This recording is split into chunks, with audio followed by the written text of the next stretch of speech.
Good afternoon, everyone. I'm Anita Walker, Executive Director of the Massachusetts Cultural Council, and you are joining us for what I expect to be an inspiring, informative, and maybe even a little bit challenging conversation about inclusive theater.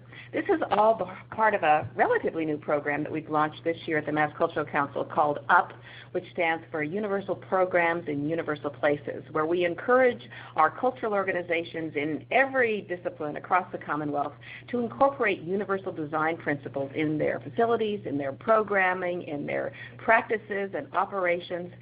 We've launched with a number of groups who are part of a learning network that has been meeting since the beginning of this year. We have some amazing organizations in Massachusetts that have been teaching us and have been showing leadership all along the way. And we know that one area of real interest and enthusiasm is how we can make our theater productions in Massachusetts as inclusive as we possibly can. We want Massachusetts to be the most inclusive place for the arts and culture on the planet. And believe me, we are poised to do so. We have a terrific panel with us here today, and I'm going to tell you who's sitting around the table, and I will give you a little sneak peek. Jen Lawless, who runs our UP program, had to shut us all up so that we could start the webinar, and there was so much enthusiasm in the conversation that you didn't hear. I'm going to say to my panel members, keep that level of excitement, enthusiasm going. Don't be fearful, and I know you won't because I know you all, to say what's on your mind and challenge our participants today. But with us to share real expertise based on experience are Charles Baldwin with Wheelock Family Theater. We have Rhoda Bernard, who is with the Boston Conservatory, and we have Jason Slavic and Joella Tepper, who are with Liars and Believers. And I want to thank all of you for being with us today. Just to give you a little heads up of how the program is going to go, we're going to be hearing for about 10 minutes from each of our presenters, and then you will have an opportunity to join in the conversation. But in the meantime, we'd like you to send any questions or comments that you have through the chat feature. Jen is keeping track of those and will be monitoring them, but it will be an opportunity. You will be delivering your questions through the chat. And then at the end of our set of presentations, I expect we will have a very fun and freewheeling conversation. So enough from me. Let's kick it off with Charles Baldwin from Wheelock Family Theater. Thanks, Anita. Well, I'll briefly describe Wheelock Family Theater and talk about some of the things that we do over there. Wheelock Family Theater is a professional equity house. We're located on the campus of Wheelock College over in the Fenway Cultural District. And the mission of the theater is really to present quality professional work that is accessible to all families and children. And our work really isn't limited just to the audience, because artists, technicians, directors, designers, performers have all been given opportunities to work on our stage. But I am really going to focus on the audience in just this part of my webinar here. One of the things that we do at Wheelock Family Theater, of course, is that we're telling a broad range of stories: fairy tales, family musicals, adult dramas, work derived from children's literature. And these stories, which most people think they know, our goal is to tell them in new ways, and that involves casting and designing possibilities. And we want to tell these, what we think of as familiar stories, in these new ways, because we really want to represent the population of Boston and the population of the world in which we actually live in right now. So we strive for inclusion through three major components, and one of them, the key one, of course, is affordability, which we won't be addressing today. Also colorful casting, which I think is also really important, so that people in the audience can see themselves reflected on the stage. But since our founding in 1981, it's been the audience enhancements that we offer, so that patrons who are deaf, patrons who are blind, patrons who are deaf, blind, physically or cognitively disabled are able to attend our shows. And that is what I'll be talking about today. One of the easiest ways to make your theater accessible, and this is a very affordable way, is of course to train your staff and your volunteers to be ready for a variety of patrons. As we always say, open the door for everybody. So we open the door for everybody.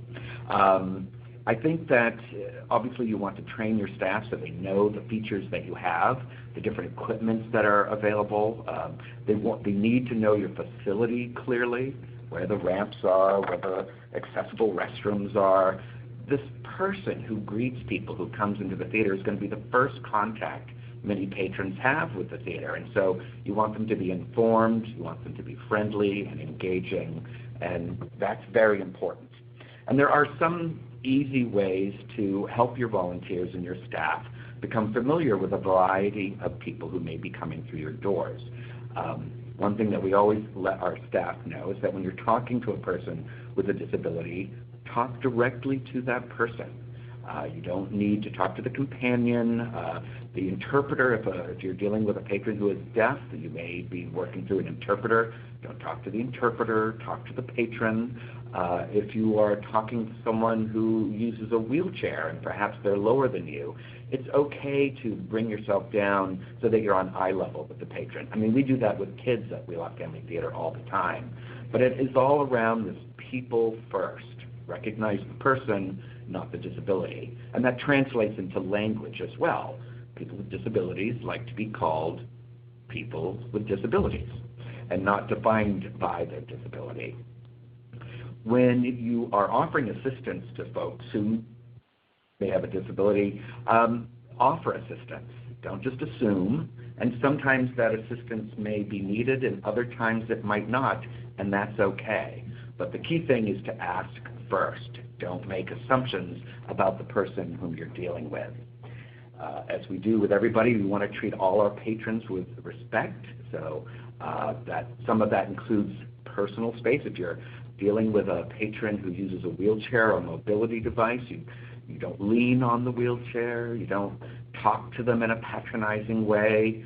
You don't speak more loudly to a deaf person. These are things that I think are easy and ways that you can train your volunteers. And it kind of fights some of the fear that people might have in doing the wrong thing or the embarrassing thing with a patron who may have a disability.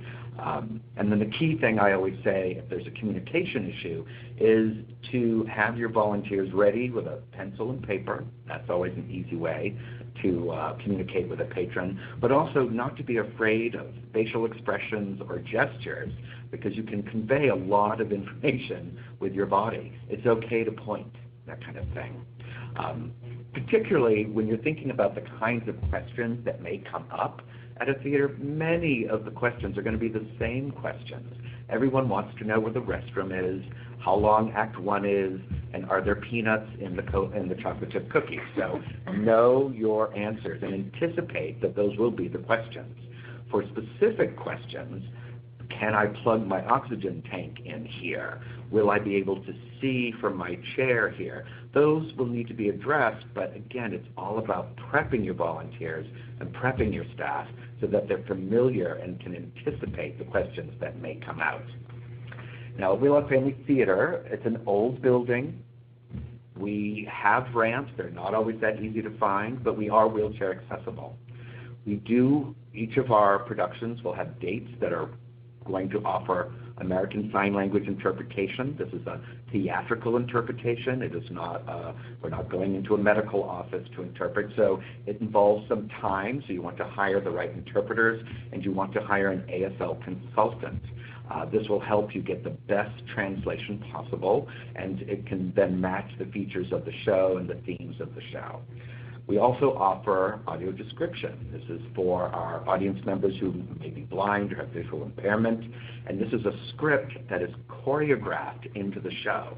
Obviously, a blind person can hear the show, so you want to enhance their experience by offering this descriptive service. It does require rehearsing and practice in writing the script, so time is needed to develop that. You don't want to do that just on the fly. We also offer on-stage tactile tours. Now, this is a great and affordable way to enhance the experience for our patrons who may be blind or have visual impairment. The audio describer you have to hire, and they have to write a script, but a tactile tour could be run by volunteers and, of course, your stage crew, and allows the patron to get on the stage and actually be a part of the stage, perhaps meet actors, touch certain fabrics, key things that may be important to the story. So the tactile tour is something that we also do. And we do offer at Wheelock Family Theater Braille programs. A lot of folks who are blind may be relying upon audio, but we're always promoting literacy at Wheelock Family Theater, and that does include Braille literacy. And also at Wheelock Family Theater, we do caption our shows. This is a live captioning. Regularly, there are 2 screens on either side of the stage, and it has the complete text of the show. This is used a lot by people who may not identify as having a hearing issue, but it's very popular. We've done it on the sides of the stage, and in our most recent production, we did do it center stage, and that avoided that ping-ponging that can affect a person who uses the service and then wants to also watch the show. Now, there are many different things that we do at the theater, and a lot of these, again, around the audience enhancements are great. They bring in a wide variety of people.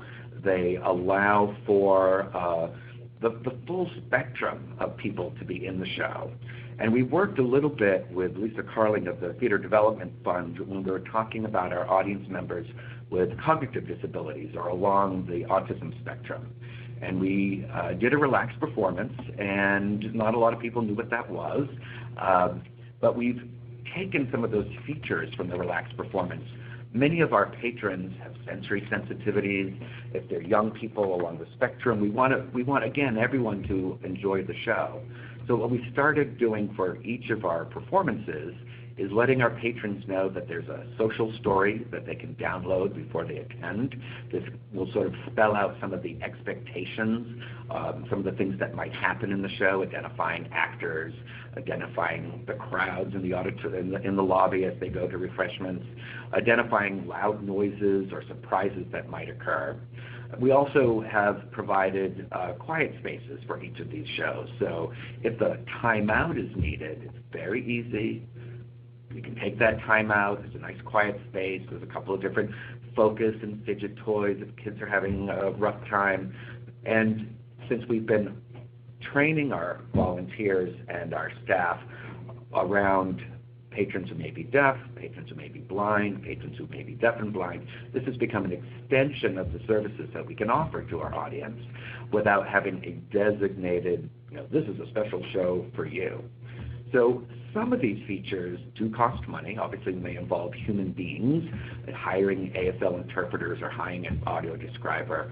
But a lot of these things can be done through a window of customer service, being friendly and engaging to all patrons and making sure that they're aware of the services and the enhancements that you might offer that are at the ready. They may not be used all the time, but that way our patrons know they're there. They may have a friend who is blind. Their neighbor may have a child who's along the spectrum. Uncle Bert is a little hard of hearing. So these are all things that we make available, and we let our audience know all the time that these are features that the Wheelock Family Theater has for their audiences.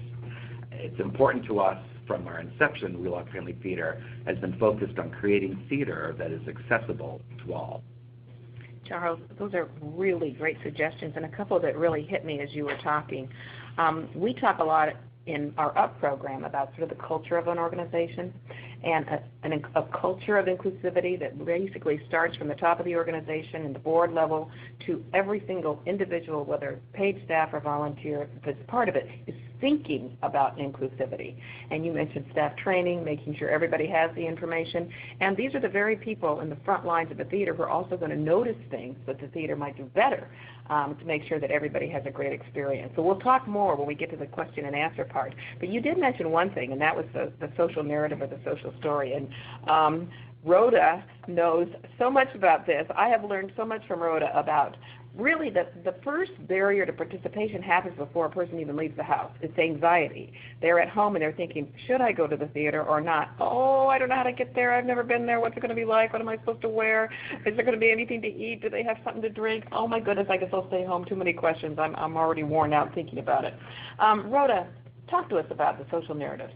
Absolutely. Well, thank you, Anita. First, let me give a little bit of background on Boston Conservatory and the work we've been doing. And then Anita's right. My focus for today is going to be on what people encounter before they even come to us. So Boston Conservatory is an independent performing arts college, also on the Fenway, just down the street from Wheelock Family Theater. We have 3 performance divisions: music, dance, and musical theater, and about 750 students total, undergraduate and graduate, across the divisions. At Boston Conservatory, our theater productions then are performed entirely by college students, and the orchestra pit is all college students, and if there are additional dancers or other performers in the show, they are all college students. And we're very proud of being the first college student-based autism-friendly performances in the country here at Boston Conservatory. So,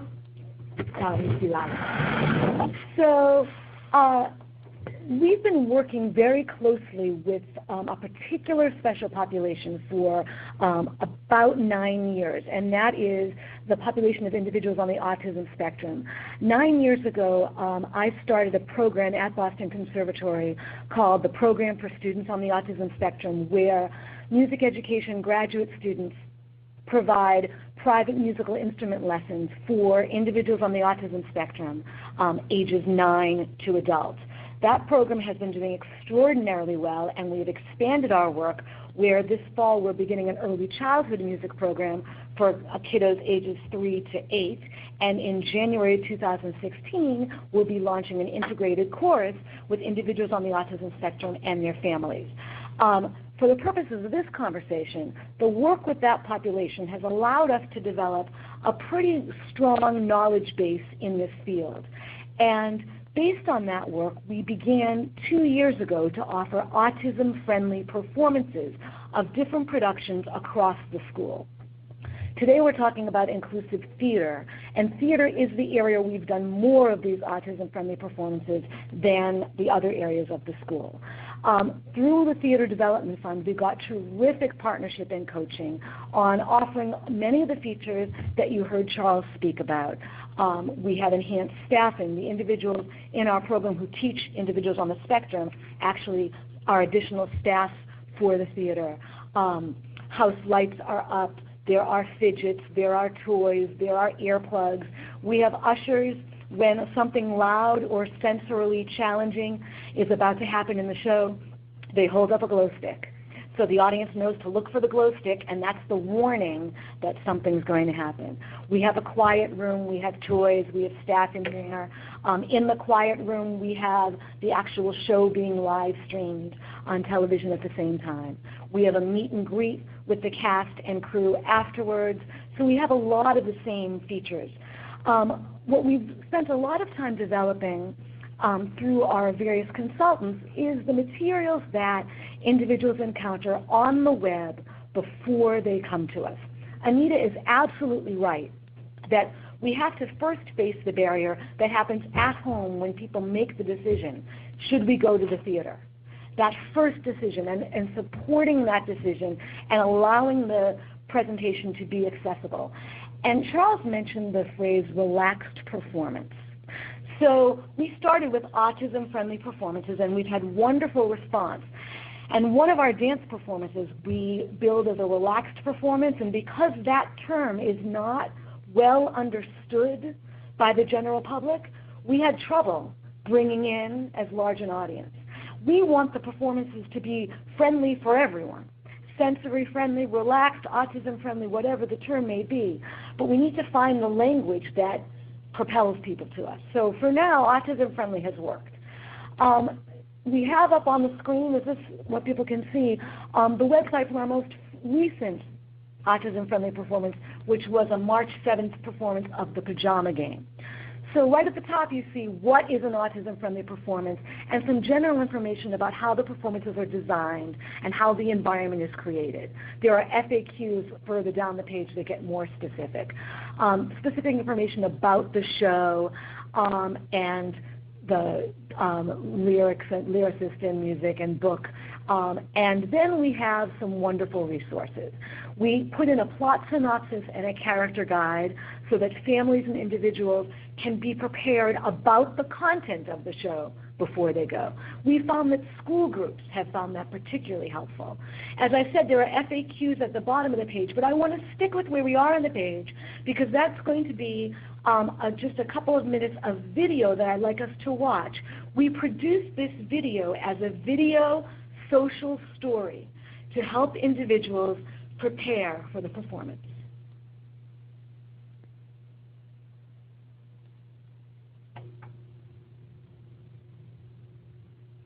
Welcome to the Boston Conservatory Theater. Let's go get our tickets. We're excited to see the show.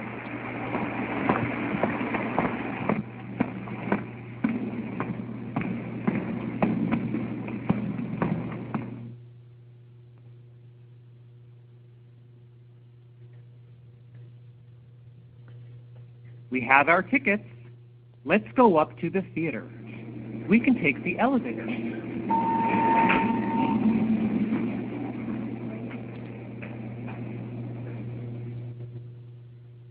Or take the stairs.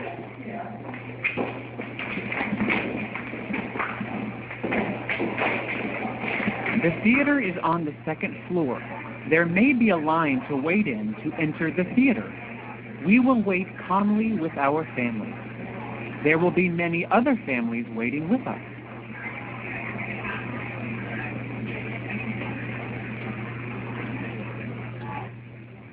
First, we need to hand our tickets to the usher.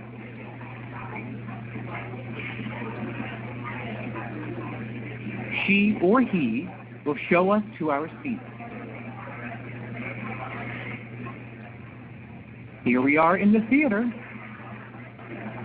Let's sit down in our seats. There's the stage where the actors will perform.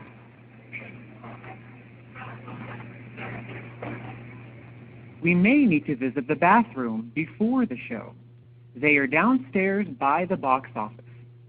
There's a water fountain if we're thirsty. We are waiting calmly for the show to start. I can play with the fidgets if I need to. When the show starts, the lights will get darker and everyone will become quiet. We will hear music and see the actors sing and dance. If we need a break, we can visit the quiet room, right outside the theater. There will be coloring books, stickers, and fidgets to relax. There will be a break in the middle of the show called an intermission when the lights will come back on. We can go to the quiet room, get a drink of water, or go to the bathroom. When the intermission is over, the actors will come back on stage and finish the show. We will clap our hands to them to say how much we enjoyed the show. Then we will exit the theater and go home with our families and talk about what we liked about the show.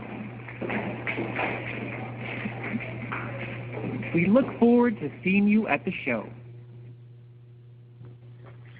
So you see that this video serves a number of purposes.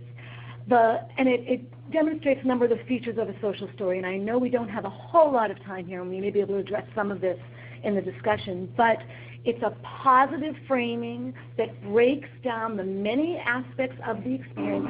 And what's so exciting about ensemble work is it's not just one person's voice, right? It's the collective. Okay. Not at all. And it breaks down all the different interactions that you have to have and all the different parts of the experience and shows how one can participate easily.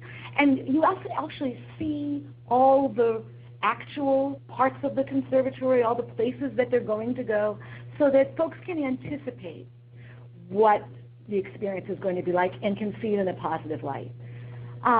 I think this kind of preparatory material is extremely helpful for people who are making the decision at home whether or not to attend. Charles also mentioned training. And one of the things that we spend a lot of time at the Conservatory doing for these particular performances is training. So I train the box office staff, the front of house staff, the cast, the crew, the musicians, all about the different things they're going to need to expect and the different kinds of interactions that they may have. So what are some common questions that families might ask at the box office? What are some common questions that might come up, in the house itself? So that we really are thinking, all of us, on the same page and from the same perspective for the performance. I think that's a good place to stop at this point, and I'm looking forward to talking more about all of these issues in the discussion. Thank you very much, Rhoda. And as you can see, that kind of information, while you designed it for individuals on the autism spectrum, could be beneficial to anybody who has never been to the theater before. Absolutely. Is there a place to go to the bathroom, and can I get a drink of water? Our next presenter is going to talk about something that I think is very, very exciting. So we've talked about different ways that we can add captioning, or we can provide information on our websites and so forth. But some really creative individuals are thinking about how they can integrate inclusivity right into the experience, the performance, what's happening on stage. It isn't a separate add-on. It's actually an inclusive part of the actual performance. So at this point, I'd like to turn the microphone over to Jason and Joella. Hi, I'm Jason Slavic from Liars and Believers, and Joella is here next to me. Hello. So we're an experimental theater company in residence at Oberon, and we create all original work using a lot of music and movement and dance and puppetry and masks and aerials and video and all kinds of things in the work we create. I really want to focus on one specific point, which is I think it's crucial that artists get on board with access and with, really more importantly, inclusion. It is not enough to rely, it's not enough as artists to make work and then lean on producers and presenters to then make our work accessible to people who we weren't thinking about when we made the work. That's just not acceptable. It's essential that we as artists start thinking differently about who's in the audience with us. It was a very personal, eye-opening experience for me when a friend of mine, who's very close to me, was talking to me about my show coming up, and it occurred to me she felt like she couldn't enjoy my show because she's deaf, and how is she supposed to enjoy it because it's kind of a musical? And I had a brainstorm at the moment thinking, I have to think differently. I think as artists, we are always reaching out to our audience. We want to be understood. We want to reach the audience that's out there. But what occurred to me is not everyone in the audience looks like me. And for instance, my friend who is deaf is part of the audience. And the shift in my thinking is we have to think about our audience as a diverse audience. It's not like there's an audience I make work for, and then there's some other people who have to be served in some way and allowed in the door. No. There is a diverse audience out there who experiences the work in all different ways. And it's my job as the artist to reach out in ways that I can be understood, to take into account what are the things I need to do to include all kinds of people in my work. And that's got to be done from the very beginning. So when we pull all our collaborators together to create our work, we talk about this from the start. We design and we write and we create to reach all kinds of people as best we can. We're new at this. We're exploring. We're in no way experts at this. But the thing I think that we have going for us is we're artists. We're used to working with nowhere near enough money, nowhere near enough resources, no space, no time. That's how we function. And unless you're Julie Taymor and they're throwing money at you to do whatever you want, unless you're Julie Taymor, you're used to functioning with not enough to accomplish things. Well, hello artists, we can employ the same innovation, the same creativity to include all kinds of people. There's no excuse to say, I can't reach the deaf, I can't reach the blind because I don't have the resources. That's just nonsense. It requires thinking from the front and employing your own creativity. Joella is here and has some specific things we've been trying out. Joella. All right, so this is Joella. I'm the producing associate for Liars and Believers. I'm going to talk you through our two most recent productions, and we're going to have some pictures up on the screen. I'm also going to describe what's going on in them, just to show you the practical ways that we've looked at these different audiences. So the next slide, please, and the next one after that. So this is our production, our most recent production in February at Oberon. It's called Talk to Strangers. It's a really interesting process. We get together, we had more than 15 collaborators from the Boston area who came together and created a show completely devised. There was no text that was written beforehand. Everything was made up in the couple of months that we workshopped, and then we rehearsed for 1 week. It happens for one night, and then it's gone. It's never seen again, but you get to see a couple pictures here today. So the first picture I'm going to show you is Beth Peters and Anne Gottlieb. They did a couple of scenes together. What you can see here is that Beth is interpreting for Anne, but she's not necessarily just to the side. She's not underneath. She's right there next to her. And if you go to the next picture, you can actually see that they're interacting in a way when Beth is interpreting. And you can go to the next slide. We've got one of our artists, Nuda Veritas. Here she created a music video to go with a song that she was singing in the show, and she put captions into the music video, which was fantastic, and she decided how she wanted it to look so that people could read it, and it would be effective, but it also went along with her artistic integral. So go to the next slide. We can see an artist here, Amy Rhodes Ranger, came up with a character who did a piece that if you ever look at your phone, just so that we can keep interacting with strangers, if you ever are looking at your phone and ignoring someone, you get a pie in the face. So you can see her with a pie in the face, and just behind her you can see the captioning. So we did a couple of different ways of captioning for the show. Beforehand you saw Nuda Veritas with in her own. This one is just kind of very common black background, white text. And the next photo, you can see another piece by Amy Rose Ranger and another artist, Veronica Barron. They were doing a clowning piece, and they actually created their own captions. It was a nonverbal kind of miming clowning piece. And they created their own captions in this kind of frilly 1920s black and white movie style, which really went really great along with their piece, but also added captions so we could all know what was going on. And then another way we kind of added that, we have here Jesse Garlick and Gottlieb again. This is in the pre-show. They were, it was a piece about just interacting with people, but it was pretty much nonverbal, and they were interacting with each other while having half mask on. So it's another way of, and this is all made up by the collaborators. We kind of Jason was the director and he pieced it together, but this is all made up by them with having, telling them that this is what we're doing from the start, make sure you're thinking about this during the piece. So that was another great way.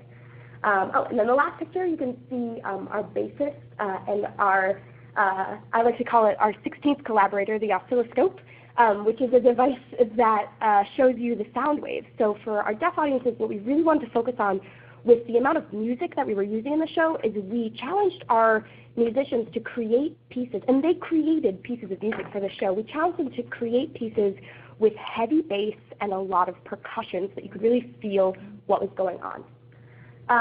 The next show, the picture's right there, that's okay. So the other show I'm going to talk about is Icarus, which is a completely different show from Talk to Strangers. Icarus is a scripted show. It is a musical, kind of, and it takes place kind of in the Depression era where we come across a circus of different characters, and it is loosely based on the Icarus myth. So what we did for this is pretty similar to what Charles did at Wheelock, is the captions were right in the middle of the stage. I think we offered 2 performances with captions, and they were right in the middle of the stage. As you go through the next one, these are actually just captions from the show. When we had music coming on, you can see, angry music and it's building faster. And this is the format that we used for them. And this is my favorite line of Icarus. This is Minnie Minozacek is kind of calling out someone and really intimidating them. And this is what we use, using the name, what they're doing. Because it was a show where they were singing as well, we identified if they were talking or singing, and it goes on from there. So those are just some examples of what we've been doing with our two shows, and I will turn it back over to Jason. I just want to wrap up our part and say we're not experts at this. We ask a lot of questions. We talk to consultants. Right now, we've been focusing on including the deaf community, and from there we'll expand to the blind community. That's our next. On the next show, we're already starting to think about it and find ways to do that. We're exploring and figuring it out as we go, but that's our job. It is our responsibility as artists to be champions, to include all kinds of people in the work we create. And I'll stop there. You said something that is Bert's definition of what UP is all about, because you said we're exploring, we're experimenting, we're learning. Well, that's why we named our program UP. UP is a direction, it's not a destination. And as soon as you figure out one exciting way to interact with and engage with the audience, you'll come up with another one that might be even better or might reach people in a different way that just makes going to the theater more compelling and necessary night after night after night. And isn't that what it's all about? Giving everybody an opportunity to participate in theater. Ruth, I wanted to jump back for you quickly because you talked about the artist's responsibility. Don't just, shuffle it off to the presenter or whoever runs the stage. Well, they don't have captioning, that's not my problem. But if I'm not mistaken, you tell the story about the reaction of the cast members when they have an opportunity to perform with audiences that are inclusive. Yes. Thanks for bringing that up. When we started doing our autism-friendly performances, and our first was in October of 2013, we were pretty sure that the audience was going to have a terrific experience. And we got all sorts of feedback, phone calls, conversations, emails from audience members raving about how wonderful this was, how safe the space was, how great the show was, how they never get to go to the theater, and now they're at the theater and they want to come again, and they want to know about more places to go, which is terrific. What we didn't anticipate, and I don't know why this wasn't on our minds, we are an educational institution, that our student performers, our student orchestra members, our students who work at the box office, our students who were staffing as house staff, they also had incredible experiences. So the story that poor Anita has heard me tell probably too many times is the story about the trombonist in the orchestra pit at Oklahoma. The Oklahoma performance was a Sunday matinee, and I was there. And when I got home after the performance, there was an email waiting for me from a student, the trombonist in the pit who I had never met, saying, I love music, I want to have a musical career, but today is how I learned why music is important. I may never make a dime playing the trombone, but if I can do this kind of work, I will be a satisfied person. So I got in touch with him to find out more about his experience. And I guess what had happened was, the orchestra pit is kind of an interesting place. If you haven't been to the theater, all of a sudden there's this sunken area where all these instruments are playing. So and we had the theater set up that people were getting up and moving and doing whatever they needed to do during the show. So a lot of the folks on the spectrum were fascinated by the pit, were congregating by the pit. And I guess there were some children who were there, and they congregated, and then intermission happened, and the trombonist was there, and they wanted to see his instrument. And he let them touch it, and he let them attempt to play it, and he showed them how it worked, and they had a whole interaction where they were introduced to the instrument. And that, to him, was much more meaningful than the notes he played in the production. he usually spends his time invisible. Exactly. So he was actually given visibility. I want to remind those of you on the webinar to please send questions in, type questions in. Jen is collecting those, and we do have one I wanted to bring before our panel, but feel free to just jump right in, those of you online. The question is, many autism-friendly performances are exclusive to people on the spectrum. What do you see as the benefits, the advantages, and disadvantages to performances that are only for people on the autism spectrum versus those that might be just generally designed the same way but open to the public?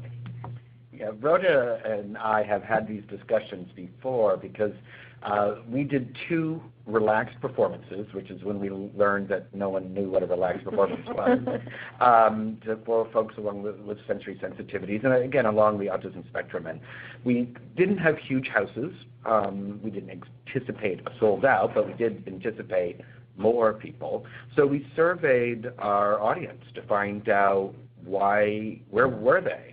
And what we found is that Wheelock, because of its culture and its mission, that people who had families and children along the spectrum were already coming, that they didn't need a designated performance because they felt that they were welcome already.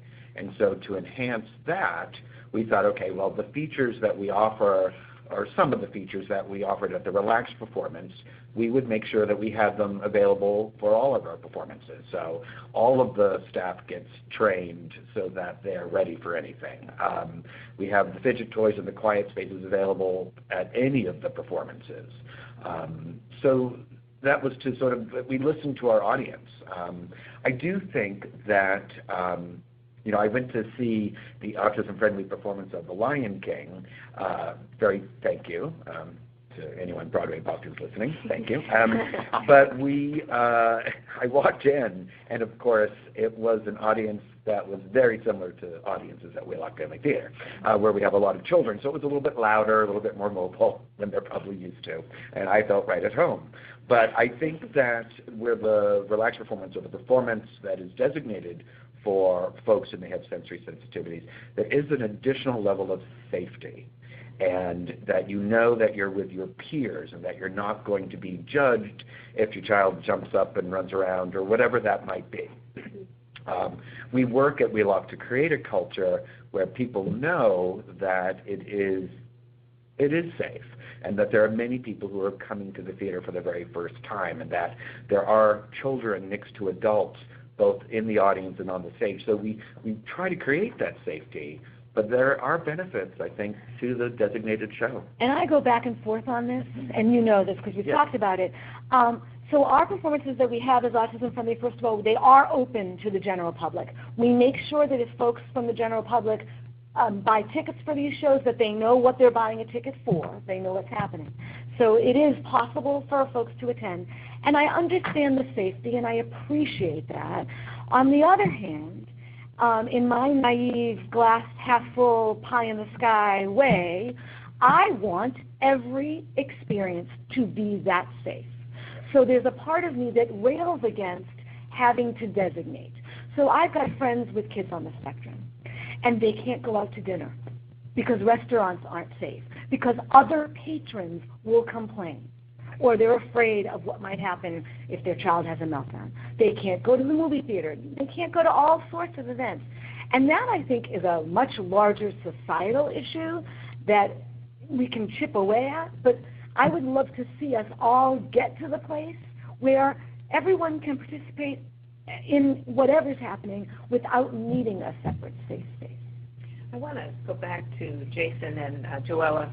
And from the results that you demonstrated to us, it doesn't look like you had much pushback from artists when you said, oh, hey, this is the construct through the lens through which we're going to be doing this. Did that surprise you? No, not at all. Because, I mean, first of all, we only work with nice people. That's a requirement. That's a requirement. Well, they all live in Rhoda's world, too. First of all the artists were, I think, pretty excited by the challenge and really engaged creatively. Nice. We're creatively engaged. I particularly am thinking about Tony, the bassist, who he was doing all kinds of stuff, and we were constantly talking about ways to make his work accessible.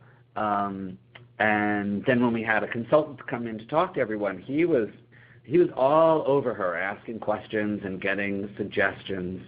I think about Anne working with Beth and thinking about ways to make her, because her work was a series of monologues, and she was thrilled by figuring out, okay, how do I make my work accessible in a way that's different from what I'm normally thinking about. I do want to pick up on we have no experience with the autism spectrum. As I said, we've been focusing on the deaf work, but we're really trying to make every performance inclusive. I think that's important for us. It's not fair to say, hi, you person over there, you can only come to the theater on this performance or that performance. Anyone else can come on any other day. Exactly. So, and that I think is the side of the conversation you were talking about earlier, is feeling like I want this to be as inclusive as possible. Now, I'm going to channel some questions that maybe people are afraid to ask. So it's one thing, Jason, if you're designing something from scratch, it's brand new, you're telling the story, all the elements of it, you're making up and building this experience from the ground up. It's another thing if I'm taking an existing work that a playwright has already put together, and to what extent am I allowed to tamper with that to make it inclusive? I'll look at you, because this might be one that you've tackled before. Well, do you see what I mean? The respecting the original art form and work and what it's supposed to look like, as opposed to adding. See what I'm saying? Yeah, I'm totally in no way threatened by that. But I think that actually ties into Jason's idea of, I want, when I bring artists around the table, to challenge them creatively and artistically. And so, as an example, we're doing, it's Wheelock Family Theater. We're doing The Trumpet of the Swan in the fall, a wonderful story by E.B. White about a swan with no voice.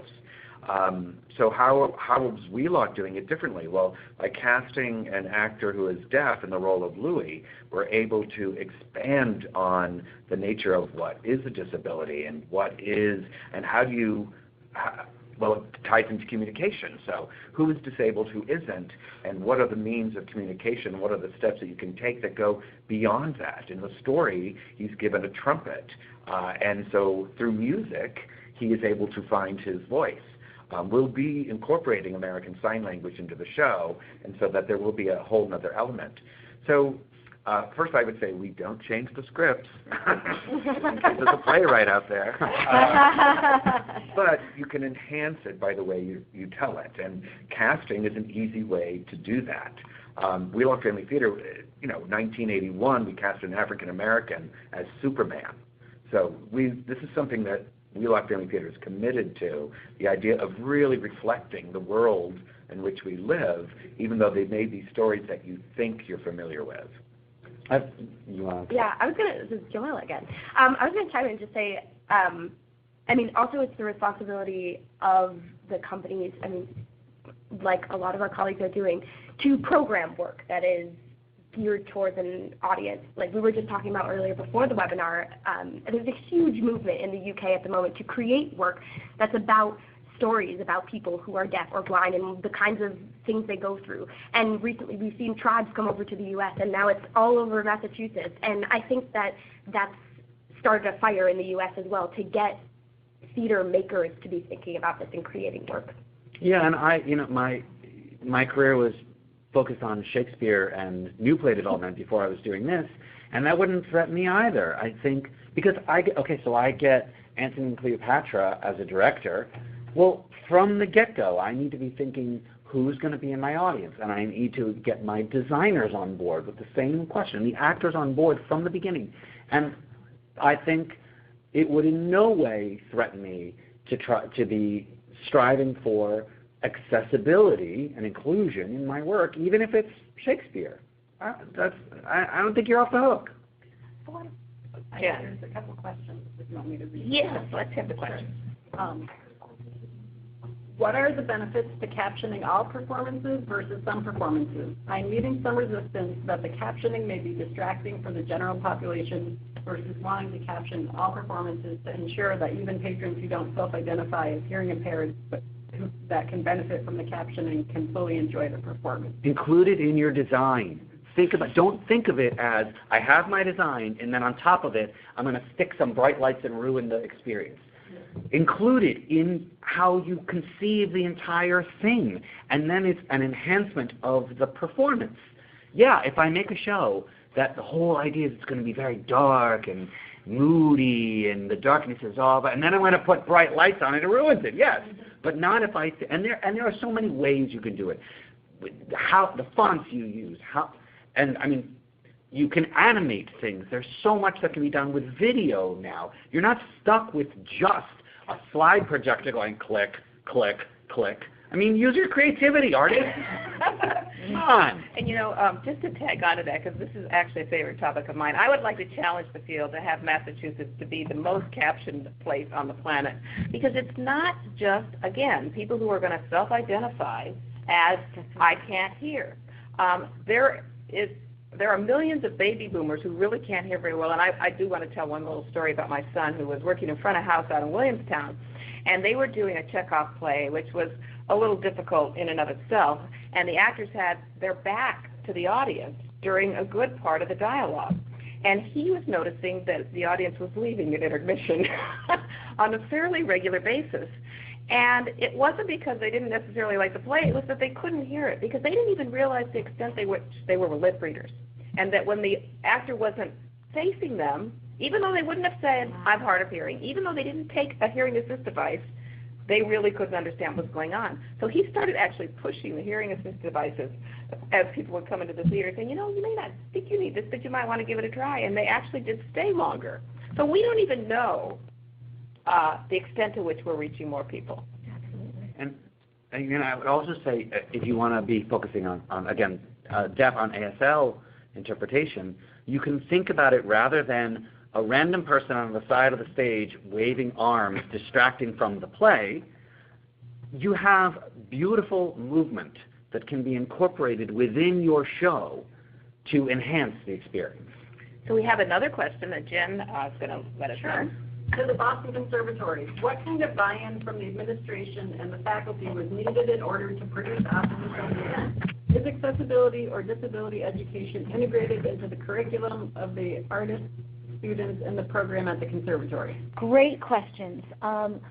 The buy-in question, it was actually at our institution very easy to do.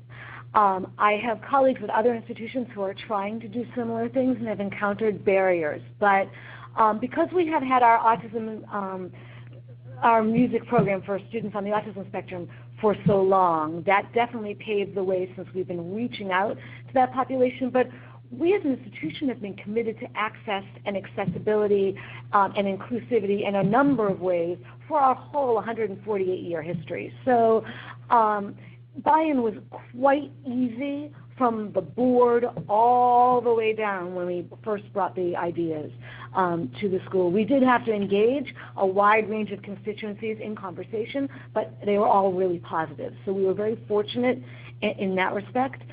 In terms of coursework, our dance performers do take some courses in working with disabled populations and dance and pedagogy. I know that our theater performer students and our music performer students do take some coursework in outreach and inreach with special populations. And the Conservatory as a whole has a very active outreach network where we provide performances at a number of venues for a wide range of populations to bring music, dance, and musical theater far and wide, and we bring those populations to the Conservatory as well. So both curricularly and co-curricularly, we do have some components in the program. And one more question? Any opinions about authentic casting? For example, The Curious Incident won a Tony without an actor with a disability. Jump in. Who wants to go first on that? Well, this is a tough one because obviously the art of the performer is to be somebody else, and the performer doesn't have to authentically be a murderer to play a murderer. And at Wheelock Family Theater, we have many people play animals. The cowardly lion is not actually a lion. So, but it is a challenge because what you want, if the culture has folks with disabilities who are being hired in other roles, then I think there's less of a need for us to say, I need for the role to be played by someone along the autism spectrum. I actually think that it's the reverse is the problem. The reverse is that it's people who have disabilities aren't being cast in anything at all. Well, and I think that's the problem. So if the culture allows for people to be cast in other roles so that they get to perform different things, as well as crew, designers, backstage, in the house. So if the culture has more people employed, then maybe and I don't know, maybe we step away from the actor needs to be that person. I don't know. We have just about 1 minute, 3 minutes left. 3 minutes left.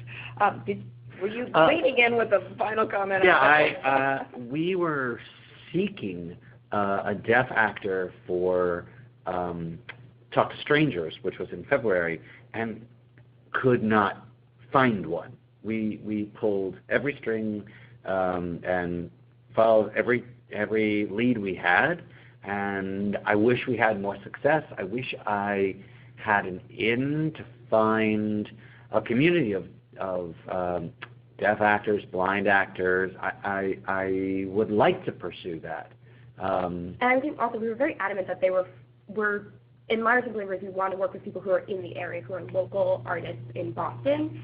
I don't know if we had looked further outside of that, but we are still very committed to finding someone who is part of the Boston community as well. And in 30 seconds from the school, from the education land's perspective. Well, I think it's a very interesting challenge educationally because if there are wonderful artists with disabilities of various kinds, where are they getting their training?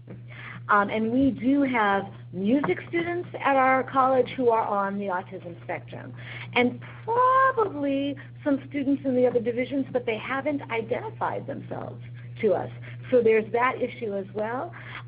The world of dance is a whole other set of challenges in terms of there's a wonderful movement to expand the range of possibilities in dance, and it's still growing. But I think the educational institutions need to open up their conception of who can be trained and how that training happens. This has been such a great conversation. I want to thank Charles Baldwin from Wheelock Family Theater, Rhoda Bernard from Boston Conservatory, and Jason Slavic and Joella Tepper from Liars and Believers. We could just keep going on, and I think we're just getting warmed up right now. We might have to have a part 2 of this.